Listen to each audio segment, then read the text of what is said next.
Good afternoon. Welcome to our show. I'm your host, Melissa Ridgen. Transient workers, overwhelmingly men, moving to isolated areas in work camps for resource extraction projects like oil and gas, hydro development, and mines. They're known as man camps, and they've been cited by elders, numerous studies and reports, and most recently the National Inquiry into Missing and Murdered Indigenous Women and Girls as being a danger to Indigenous women. This isn't a new issue. A report from the Clean Environment Commission in Manitoba a couple of years ago graphically detailed the devastation of a hydro work camp on several northern communities near dam projects in the 1960s and 70s in northern Manitoba. A surge in sex assaults and harassment, women left abandoned and pregnant, an increase in drug and alcohol use as these workers blow off steam with area women who are often used, abused, and left for their families and their communities to deal with. And in this country, we're poised to see even more of these camps with Coastal GasLink and Trans Mountain Pipeline projects on tap. So today we are putting these man camps in focus. What are the benefits? What are the risks? And who's monitoring them? We, of course, want you to join our conversation. Have you worked at one of these resource extraction camps? Has your community been impacted by one, negatively or positively? We want to hear from everybody. So it's a dialogue. Our phone lines are open. You can call us toll-free at 1-877-647-2786. You can also tweet us at APTN InFocus. Before I introduce you to our guests, let's take a look back to 2018 when it came to light that Manitoba Hydro workers had brutalized the community of Fox Lake in northern Manitoba. Hydro development in Manitoba has been a contentious issue between Indigenous peoples and the province for decades. But disturbing allegations of physical and sexual abuse and the level of racism are just now coming to light in newly released reports. Recent testimony involved projects dating back as far as the 1960s. Now, an independent report is coming to light that found a culture of discrimination and harassment at a project currently under construction. The former Grand Chief for First Nations in northern Manitoba says it's still ongoing. Yes, I've heard of cases where women have been attacked by workers as recently as last month, and it's disturbing. It's disturbing to know that these kind of attitudes still are affecting our people in a very negative way and putting people's lives in danger. The Kiosk Generation project is a multi-billion-dollar development being undertaken in a partnership by Manitoba Hydro and 4 First Nations. People who took part in a culture assessment review in 2017 spoke of their fear of retaliation for raising their concerns. But among those raised included living in jail-like conditions, with some referring to the camp as Kioskatres. Others are quoted as saying there's too much discrimination towards Indigenous workers. An employee who said they were called Seal Eater, Squaw, and Pocahontas. Concerns are also raised about drugs and alcohol at the site. Manitoba Hydro says as of August 2018, 63 of the 64 recommendations in the report have been completed. The province called in the RCMP to look at earlier allegations. North wants to see an outside organization involved. Absolutely. I think that every time that there's RCMP involvement in anything, there has to be an independent body that comes in and monitors the investigation and does the investigation. I don't think it's fair to anyone, not even to the RCMP. A spokesperson for Manitoba's Independent Investigation Unit says a decision on whether it will launch its own probe into the earlier disturbing allegations of abuse is expected this week. A committee has also been set up by the province. North would like to see a process for victims to have their voices heard in a way that makes them feel safe and secure. Joining us now is Ashleigh Cardinal. She is Cree from Goodfish Lake, Alberta. She made a living in the oil and gas industry. She worked as a housekeeper, a laborer, a driver in northern Alberta for more than 2 years. 9 years, actually. 9 years. Well, yeah, so then more than 2. She's currently taking a leave because of some of what happened in these work camps. And Victoria Redsun, she is Dene-Cree from Barren Lands in Manitoba. She was living at the Unistoten camp supporting Wet'suwet'en hereditary chiefs who opposed the CGL pipeline for several reasons, including that work camps will be set up near the territory and what those camps might mean to women along an already traumatized portion of BC. Keep in mind that that CGL pipeline is not far from the Highway of Tears. It's important to make that connection. It's very close to the pipeline. And there's already been worker camps there that many of these communities, or from past resource projects, in these communities are holding deep-rooted and very valid fears that have historical connections to some of those camps. So thank you guys both for being here today to talk about this. Ashleigh, I'll get started with you. So 9 years you were working in oil and gas. What got you interested in the industry? Well, the money. It's actually in my blood to work in the oil and gas. Both my parents currently work in the oil and gas industry, so it's kind of natural, like, to follow suit. Yeah. And I was young.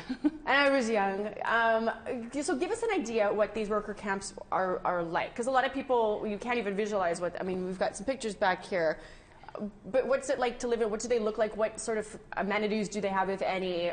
Who's there? What's the culture kind of like? Like, just give us a feel of. Well, back when I first started going into the camps, they're kind of not how they are now. At the beginning, they were way more isolated, out in the middle of nowhere. But I've been to a few where the camps are on the job sites, so it's kind of closer in proximity. Mm-hmm. The culture there,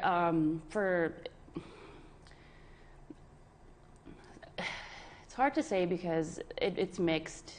The kind of run-ins I've had with the people that had led me to take the leave kind of skewed my look on it, and the culture was, oh, it's the oil and gas industry, oh, you got to put up with it, you have to take it as it is. Even if you're a woman, especially if you're an Indigenous woman, you have to take the flack you get. Many times I've had to leave rooms because of the sexual behavior or the crudeness. Being the only female on my work crew was actually really hard. It affected me a lot. There's a lot of infidelities. A lot of people go there like, oh, what you don't know won't hurt you. And I was, from my understanding in my research, there's a high STI rate in camps. And from my own experience, I was sexually harassed by somebody that I was in camp with and I worked with. And did that happen fairly quickly? I mean, you were there for 9 years. Was it? It was with this was towards the end. It was actually like in 2018. So even before the harassment, you said that when we talked before the show, you had said, it's a rough industry for women. So even without the harassment or an assault or anything like that, just the atmosphere there, you'd spoke about having to leave rooms just because of the kind of, would you describe it as like toxic masculinity type? Pretty much, yeah. And you wouldn't think that a lot of these guys that have wives or daughters would talk about women the way that they do, but you'd be surprised, and it's actually very shocking. Yeah. Well, and this is the exact type of thing, Victoria, that a number of the people who oppose the CGL pipeline through Wet'suwet'en territory, they're saying, these man camps, in addition to, separate from the environmental concerns that we have with the pipeline, we don't want these worker camps near our communities. So can you give us a little bit of, like, you were there, how long were you staying at the camp for? For the winter. For the whole winter. So, in the day-to-day, does this come up in conversation? Can you share with us kind of some of the concerns or what you when we talk about these things, especially with media and everything, we have to look at the bigger picture and how this pipeline is going to be destroying the ancient headwaters of the Unistoten, and where the man camp site was made, and they had to bulldoze that whole area, and they found multiple archaeological findings that prove that the Wet'suwet'en have been there for thousands of years, that they've been there forever. So it's very connected with the industry destroying the land, and it's connected with the industry destroying woman as well, because women, that's where we come from, and Two-Spirit people, that's where we come from, and men, we come from the land. So when the land is under attack, all the women, all of our people are under attack, and it's very connected, and it's a very spiritual thing, and you can, when I'm on the territory, you can feel the amount of violence and anger that they hold, and even when the elders are at the man camp, and when I was personally visiting the man camp, you can feel the angry spirits that are coming from the buildings, and it's, all the elders say it too, it's like you can feel the negative energy, and the ancestors of that land don't want them there, and it's really, really difficult to experience, and especially as a woman and being Two-Spirit as well, trying to heal from these really traumatizing things like sexual assault and harassment and childhood abuse, and seeing your whole community being destroyed, and seeing your waters being destroyed because of these men at this camp supporting an industry that has no care for human life and only cares about money. And even a lot of these people who are working in the pipeline, they want money, they want these things, but also their families are being greatly affected too. A lot of my friends who in Fort McMurray, their fathers who work in the oil and gas industry, they now have cancer. So it's affecting everybody, and it's even affecting the workers. Yeah, you grew up spent some time as a youth in Fort McMurray. So this, that's the heart of the oil and gas industry, of course. I'm curious, growing up amid all of that, did that shape where you're at now, or? Yeah. At some point, were you an oil and gas booster when you were living there? So basically how I grew up, I went there, and I didn't know that was my territory at the time, but Fort McMurray is on Dene-Cree territory, and I was like, oh, that's my nation, that's my specific nation, and that's on my specific territory. So that's very deeply connected to who I am. It's like my lands that my ancestors are on is being totally uprooted, and it's one of the largest extractive industries in the world. Yeah. So it's like a huge responsibility, I feel, as well, to speak up about these things because it's on my territory. And when I first went there and I first moved there, I went to this school, and it's called Holy Trinity.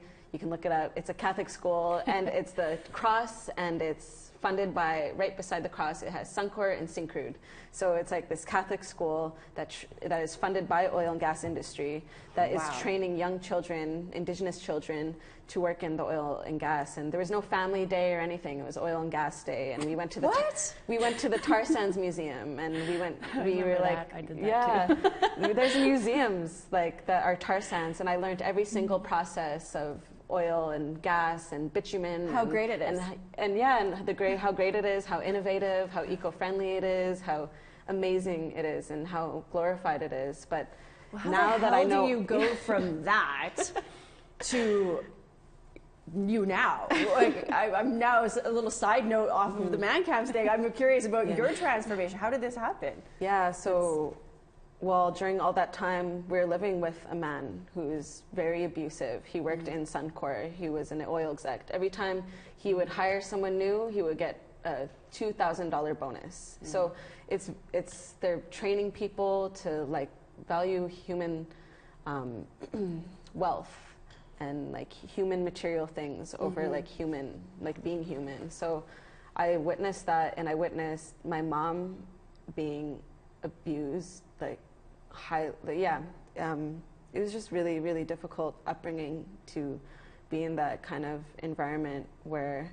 my mother was experiencing these things. And it's like such an isolating community as well, because there's not really any way out when you're financially connected to a partner and they're abusing you and you have children with them. It's like a really difficult thing. So I witnessed all of that, and I was like, I wanted to like kill myself every day because how awful I felt, and like it was so depressing, and I was like a child like feeling this way, and it wasn't because of my mom or anything. My mom loved me so much, and she continues to even after all that trauma. And it is just like such great parallels between witnessing the violence against women in extractive industries and extractive industries against the earth, and how this man who worked in Suncor abused my mother and myself as well. And like the only solstice that I had was I would just run away and like go for walks in the woods, and I would walk and walk forever and hours until I got to like clear cuts of land. So it was like I saw the great injustices at an early age, and I didn't know how to word it like I can now, but that feeling really, really sticks with me, and I think about it every day because that's who I am, and it, for me, it's justice, and I can get justice for all those women who I saw go missing and murdered in Fort McMurray and along the Highway of Tears as well, and here in Winnipeg. Is if I stand up, if I continue to stand up and fight against extractive industries that are destroying Mother Earth, I know that those missing women will get justice somehow. I'm mind blown that you grew up in Fort McMurray and had that experience and then had this evolution to where you are. That's incredible. You should make a movie about your life. Really. So let's take a look. We're talking about man camps here. I want to take a look at the communities that have signed on to the Coastal GasLink pipeline project and the route that this pipeline is going to take. CGL says that 14 work camps are going to be erected along this route. And there will be, we're looking at that right now. So you can see the route and you can see the camps that they're going to build. There's 14 of them, and this is going from northern BC down to Kitimat, following the pipeline route. These, each camp is going to house between 500 and 800 workers. So they're going to live there while they're building this natural gas pipeline. These camps are not far from 20 First Nations communities. In 2016, Amnesty International looked at oil and gas. Amnesty International looked at oil and gas. Amnesty International looked at oil and gas work camps have on them. The study found that, quote, the presence of a very large, young, mostly male transient workforce adds to this risk against Indigenous women and girls because young men are statistically more likely to be perpetrators of violent crime. These concerns are further compounded by patterns of drug and alcohol abuse among some of the resource industry workers, which can fuel violence. Misogyny and racist attitudes towards Indigenous peoples, largely unaddressed in public life, have also made Indigenous women and girls more likely to be targets of violence in these camps.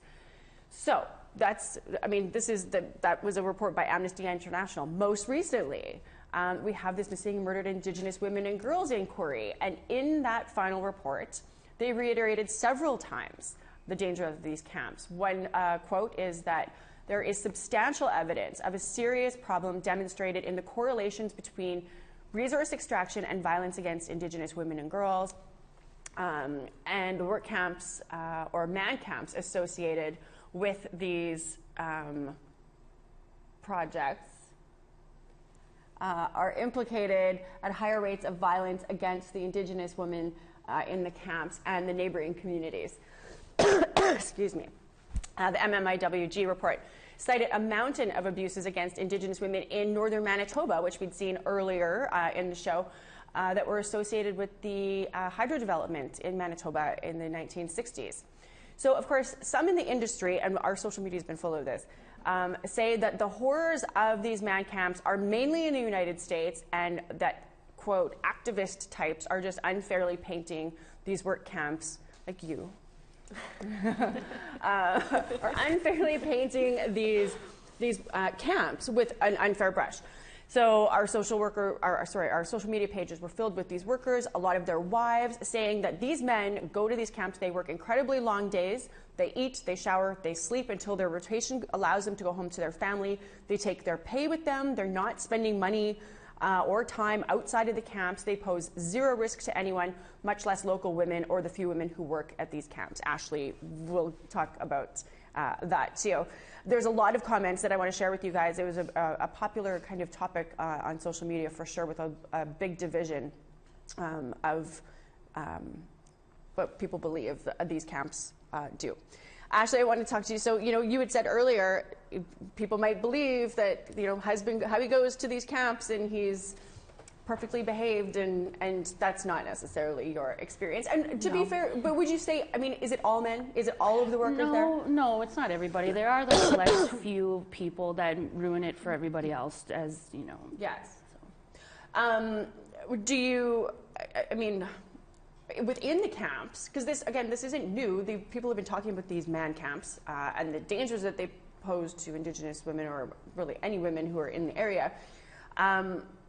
is it discussed among the workers there? Like, did you have fellow employees that would talk about like, wow, you know, these?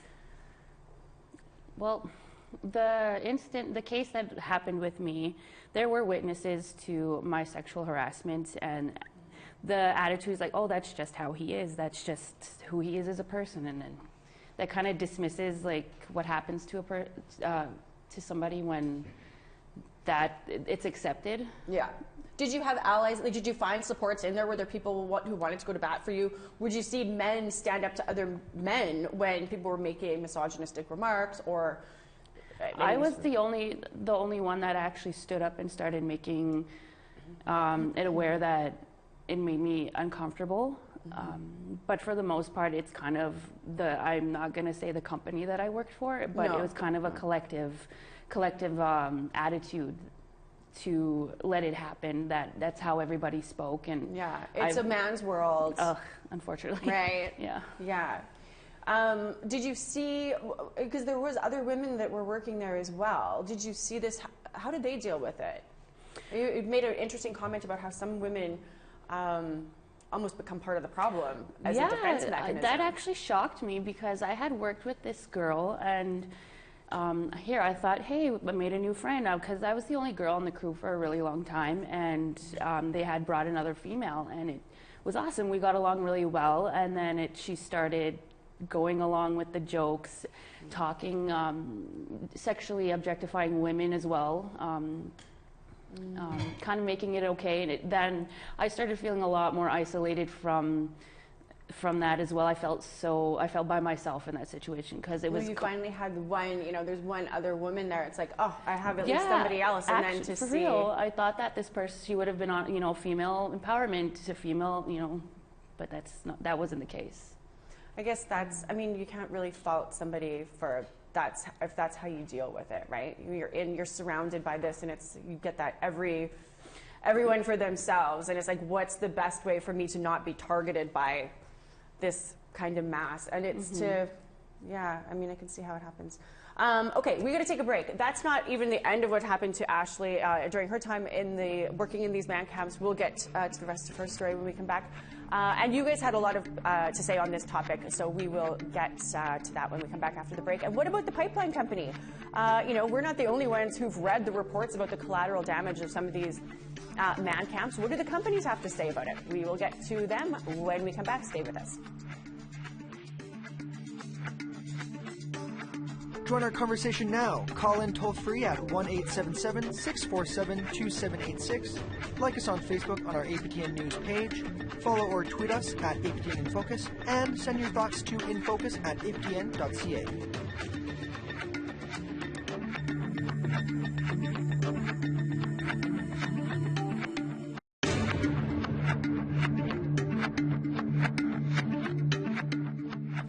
Let's go to social media now with our social media editor, Jesse Andrushko, to hear some of what you are saying about today's topic.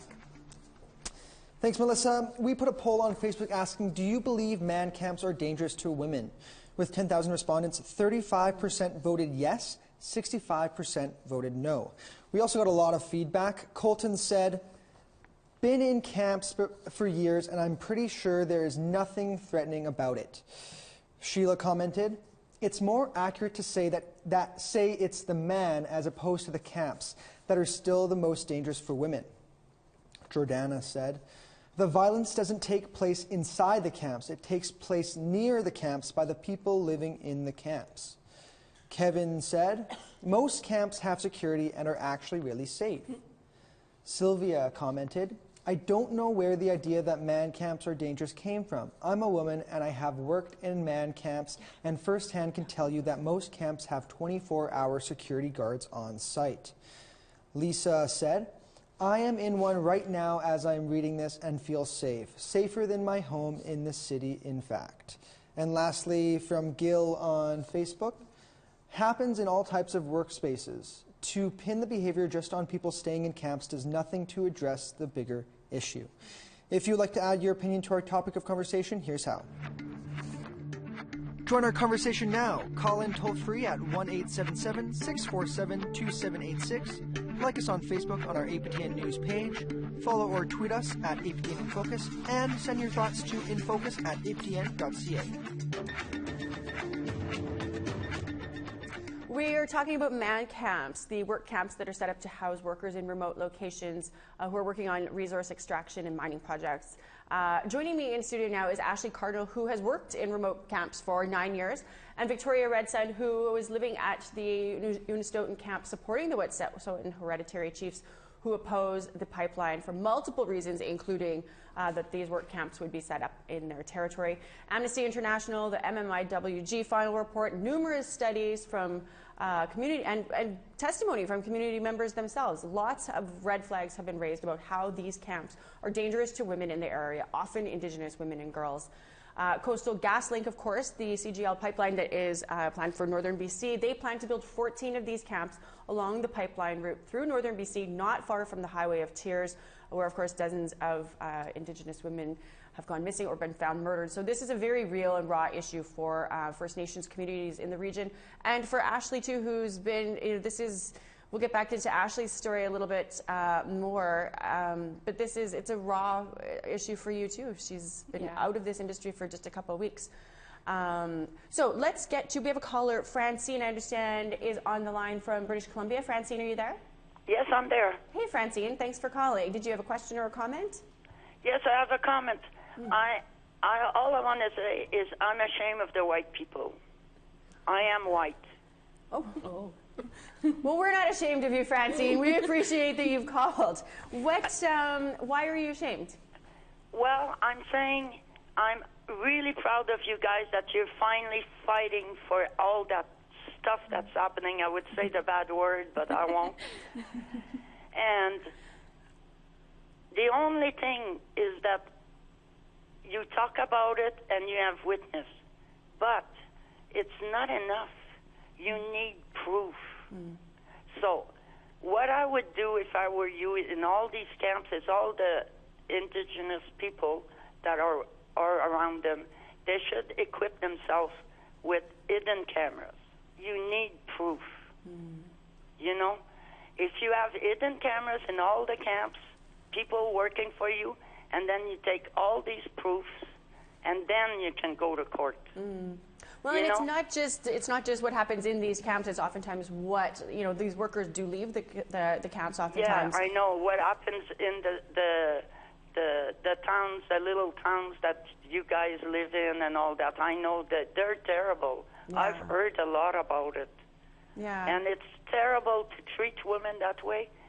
It's time it stopped, because even us white people, we don't have. Doesn't matter if we complain about what's happening to you guys. Nobody listens. That's all the government is. I'm having problems with the government right now because my husband passed away, and the lawyers took everything away from me. I'm starving, and my husband owned a lot of land. And there's nothing I can say. I've been complaining for 3 years. They don't listen. Nobody cares about what's happening to me. The only end result is what it counts, is when the lawyers get their money. Yeah, well, that's what it's all about. Thanks for calling, Francine. As you'd said, Victoria, it's money. Money is what motivates a lot of this. Yeah. I'm curious, what did you guys think about some of the comments that we just read from our social media? We'll start. Whoever wants to go first. You can go ahead first. It seems like a lot of people aren't totally educated and on the real issues. I'm not speaking from a place of inexperience. This has been my entire life. The entire 20 years of my life, I've experienced this. And it's really, really, that's my proof, is right here, me. And that's my truth. And the words that I say, we have to speak with a lot of truth in this work. And everything that I say reflects back on my whole life and my whole community. So there's no reason for me to lie. There's no reason for me to be ashamed. Yeah. The only thing that we have is the truth, and that's why we're speaking it. Yeah. Ashleigh, you saw, I mean, not just the comments that we had on the show right now, but you had seen a lot of the comments on our social media leading up to this. There's a lot of people who say that this is, it's not true. This is just a myth. It's crazy eco-warrior types who are making this up. You lived, you worked this. You know firsthand, like you were harassed. When you see comments from people saying, I'm in this camp and it's not happening to me, or I don't see it happening, how does that make you feel? Well, everybody's going to turn a blind eye until it happens to you. That's usually how it is. But it makes me feel that I have to be here today to speak my own truth, speak the truth about what really goes on. I'm not saying that it all happened. It's always like that. There are those cases, but when you have friends who you worked with. Like it's not. You're not saying it's everybody. You had people who were close to you, who were friends that you worked in these camps with. So yeah. I've had my own mother has experienced a lot of the racial part of it. Like they've said a lot of derogatory terms towards her, and they ended. And when she reported it, she ended up getting fired. And that's kind of like the instance that happened with me. Like I reported verbal harassment or reported bullying many times, in particular with this situation that I was in. And it was one person? One person, yeah. And I reported it, they did nothing, and my mental health ended up deteriorating because of what I dealt with, and I finally had enough, so I quit my job and I left. You had said to me that so there was the initial instance involving a person, and you complained and nothing happened. They moved you to a different camp. They did actually. Like when I first reported the sexual harassment, I had no idea what went on, or due to confidentiality reasons. But they had ended up moving me to a different job site and moving me to a different division within the company. And as far as I know, he still works at the old division. And the guy was a supervisor too. Like he was my supervisor. And so that kind of skewed my idea of like people in power abusing it. And so. When you went to the second work camp, how were things there? This is what led me to take a leave. That's what led me to quit and make me want to leave the oil and gas industry for good, because nothing was done. Nothing was done at all. They tried to suggest me take the leave and keep him there, or kind of who should go. Like, well, obviously the other guy should go because. And was it just one person at the second site as well? It was one person, yes. I mean, I shouldn't say just one person. Oh, it was only one. You're so fortunate. Only one person harassed you. I didn't mean it to come across like that. The one person, he has been caught. Like, I don't want to. I'm still trying to work through this, my own mental health in regards to it. But a lot of the things that the harassment went on where nobody would see. That's why I can understand why people on social media will say that it doesn't happen. Well, yeah, because it's happening behind closed doors where nobody can see. Yeah. And so I would be humiliated. I was degraded and belittled and yelled at and sworn at when nobody was around. But he was the nicest guy to everybody else. And he treated me very unfairly behind closed doors. And then when I started confronting him, he would deny it. Gaslighter, exactly. And I, as far as I remember, 3 or 4 official written reports against this one person, and nothing was done. Nothing was done about it. Like, he was like, I read even the policies and procedures. It's supposed to be a zero tolerance towards violence and harassment and stuff. And I just feel like I was failed in that department. And I tried to hold on, and I tried to be strong about it, because maybe, for one, I needed the money to pay my bills. People talk about the money. Is it good money? It is really good money, but it comes at the cost of being isolated and away from your loved ones. You don't have the same resources I don't have the same resources out in camp, the access to mental health resources as I do working or living or something more closer to where I reside. But these camps, there's been studies done that there's a lot of higher rates of depression and anxiety due to the fact that you're isolated, and also the boom and bust cycle of the Alberta, the economy. Yeah. Like the suicide rates when the first recession happened, like skyrocketed. So a lot of, not just the camp itself, but it's just like the atmosphere of being so far away and being so isolated from your outside life, because a lot of, most of the time it's a fly in, fly out. They'll fly you in from like Edmonton or Calgary and they bus you into the camps. So. Both your parents are still in the oil and gas industry? Not so much directly, but yes, my dad, yeah. So when this happened to you, what was their response? I mean, they spent their entire careers in this industry. What was their reaction? When they found out I was coming on here, they encouraged me to tell my story and encouraged me to speak my truth, because my mom is the one that who I think about when I come on here, because she's experienced it as well, and it affected her a lot.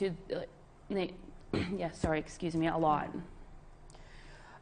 Victoria, so you hear things like this, and I'm sure when you were in BC, you heard there's a lot of the communities along that pipeline route, First Nations communities, that say they want this pipeline. We want the pipeline. We need the jobs. We need the training. You heard Ashleigh say, I do this because I want to make a decent living. I want to look after myself. I want to set myself up for a good future. If you have kids, you can provide for them. I mean, is this what you heard when you were up there, and what's your response to when you hear these very real things that people feel and why they do it? Yeah, we can't talk negatively about our own people, because that creates a further divide that is already imposed on us by extractive industries that are paying our own people to speak negatively about us. The people who protect the water, they pay thousands and thousands of dollars to certain families to speak negatively about traditional governance structures. So we can't speak negatively about them, because they're still our people and they're still our family, and it's very real that we all need to have healthy and happy homes. But also, what's a happy, healthy home without clean water and without proper mental health support and culture and being accepted for who you are, and like being two-spirit as well? I don't find that a lot of places, and the only place that I've really found that is like with other two-spirit people in urban areas, and especially at the Unistoten Healing Center.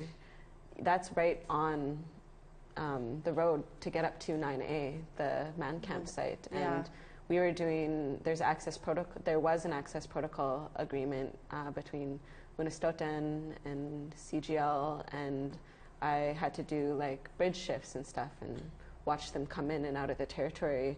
And they're very like rude and unkind, and there's tons of proof. We're always video cameraing all of our interactions with the RCMP and CGL workers and their contractors, and they're really abusive, and it's mostly all white men, and the only Native people who come in and out of the territory are security that are paid. So, but there's not a lot for jobs up there, right? So when you hear somebody say, I'll take the job. I want to be able to support myself, support my family. I mean, you understand why people do it, absolutely. Yeah. We also have like our own sovereign economies too, and that's what's happening at Unistoten. It's like we're setting up solar panels and gardens and all across the nation. Even in my own community, we have like now the 3rd largest solar farm in Manitoba. So we're like creating our own economies, and we're creating clean energy, and we're trying to do it in a way that helps everybody, and we hire our own people, and we're trying to heal the land instead of destroying it, because that's where all of our wealth lies, is in the caribou and in clean water and moose, and that's true wealth, is being able to take care of your family. Yeah, and not at Costco. Yeah. Right? So there's a column that I came across by a journeyman scaffolder when we were researching for this show. He wrote about racism and sexism that he witnessed in the construction industry at some of these work camps. The column is on thedailyscrum.ca. It's by Aaron Jones, who said that within these predominantly male camps exists a, quote, evil and twisted mindset rife with racism, sexism, and virtually every other form of social intolerance. He writes, This disease is not merely spread by those who unapologetically share their fear-based opinions, but also by all of the silent bystanders who sit around listening and never object to the vocalized ignorance that permeates this industry. It can be extremely disheartening and downright frightening to listen to a room full of jaded white men complain about world issues and have nobody speak up in opposition because it's an echo chamber of ignorance. He went on to say that one worker told him that he's been at a camp for so long that, quote, the squaws are starting to look good. And this remark was directed towards the house cleaning staff, who were almost entirely Indigenous women from nearby reserves who were working at that work camp. And this is a non-Indigenous male who wrote this column. Again, that was in the Daily Scrum by Aaron Jones. So we've been talking about these work camps. We reached out to Coastal GasLink as they're preparing to build, as we said, 14 camps along the pipeline route through northern BC, very close to the Highway of Tears and several BC First Nations. We asked them to come on. They neglected to come on, but they said that they were going to make all of their workers sign a code of conduct contract when they work at these camps, and they're going to have zero tolerance for violators. So we asked to see this code of conduct, and we asked for somebody to join the show. We got neither, but they did give us this brochure that you're seeing on your screen. It's a respectful safety and respectful workplace brochure that they sent us here, and it says that there will be Indigenous community advisors who will support a positive and respectful workforce culture in these camps. And there will be continuous engagement with Indigenous and local communities to provide up-to-date information and seek feedback to address any issues and interests that arise. So we need to take another break. But when we come back, we've got more with Ashleigh and Victoria here. And if you work at one of these camps, we want to hear from you. This isn't a one-sided discussion. Give us a call. It's a toll-free number. Stay with us, and we'll be right back.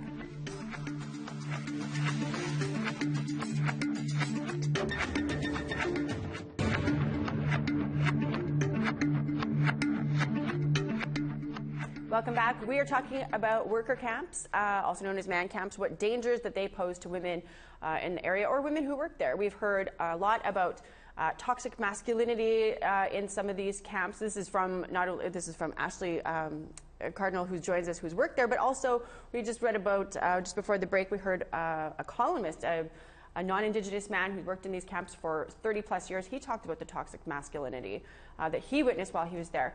Just last week, an oil and gas industry company called Excite Energy, they seemingly confirmed kind of the worst of what we think when we think about some of these camps. They made headlines for this decal. They eventually apologized. It's for being inappropriate. The RCMP investigated. They said that they don't feel that it meets the test of child pornography. Of course, this is Greta Thunberg. She's an environmentalist. She's opposed to non-renewable energy. She's 17 years old, and it's kind of hard to see because we've edited it, but it's kind of a sexually explicit image that they made of Greta, who's known for her braids. Anyways, kind of the worst of the worst. They did apologize and said that it was in bad taste, but... Yeah, you got caught. What did you think? I mean, you guys saw, Victoria, when you saw it, what was the first thing that went across your head when you saw that? I was just really surprised how open they are now about how messed up they are, because they're pretty open about it on Facebook, but to bring it into their money and, I thought they cared about their money and their public image a little more, but they're really showing who they are now. But if you care about your public image and the people that you want to see this, appreciate this sort of thing. I mean, I guess you are protecting your money, really. It's, you're catering to that type. That's true. What did you think? You worked in this you're in the oil and gas industry, and then you see this depiction of a 17-year-old girl bent over and grabbed by her braids with her name tattooed on her naked back. What goes through your head? You're a woman. What do you think? That actually angers me a lot, and if I said how I really felt, I can't say that on live television. We're not allowed to swear. There's only certain swear words we're allowed to use. I'm going to try keep it. You could say damn or hell. But yeah, it like you said, it does prove the toxic masculinity and the culture that a high percentage of men in these camps. I wouldn't say just camps. It's the oil and gas industry itself. It's yeah. And there's Indigenous men who are like, our men are in this, and they're defending the industry, saying no, it's not a risk to Indigenous women. Yeah. I'm not going to comment on that one. Yeah. I'm curious. So let's get back to your story. You had said that when you were moved. If you're just joining us now, Ashleigh has worked in the oil and gas industry for 9 years. She worked in several work camps. She was harassed by a supervisor. She complained, and she ended up being moved out of that into a different camp, and then she's at another camp, and the same thing basically happens. She's abused and harassed by a coworker. You had said that your mental state was such that you were at work working and phoning crisis lines because you were in such... I got very suicidal the last few months of me being at this place. Because of the ongoing verbal harassment, the verbal abuse, the putting my reports to the side. I've come to the foreman and I told him this is what's going on. Nothing was done about it. Oh, I'll talk to him. Nothing was done about it. And it definitely diminished my mental health a lot to the point of being suicidal, and now it affected my ability to work.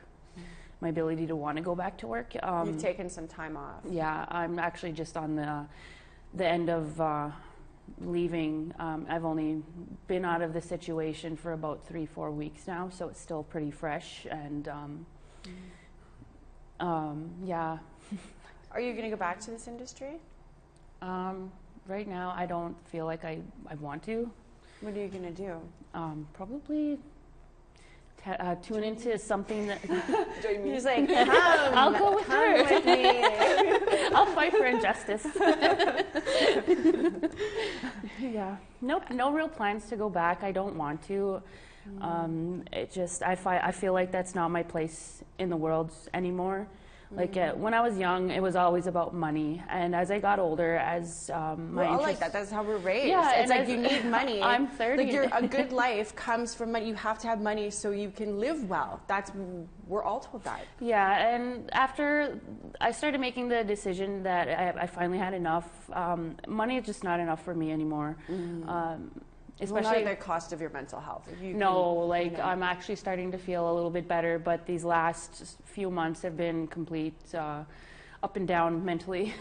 Yeah. Well, I'm really thankful that you took time to come and share. Like, it's raw for you to take the time in the middle of just kind of putting it all back together and come and just share on live TV. The national audience is, I have so much admiration for your strength and willingness to share. That's really amazing. Thank you. Victoria, these man camps are going to be built this year, a whole bunch of them along the line. You're just going to sit and watch them? Well, the Wet'suwet'en hereditary chiefs have said the eviction for CGL still stands. So they're currently trespassing on Wet'suwet'en territory. So I can't really say much about what's going to happen. I'm not sure. You've been in one of the. You guys all have I know occupied a is man that camp. we're not going to stand down. That's not what's going to happen. We're going to shut down Canada until this pipeline is gone, and we're very steady on that. There's no pipeline that goes through unceded lands without no consent as well. It's like there's zero consent, and it's like how deeply connected it is to protecting our women.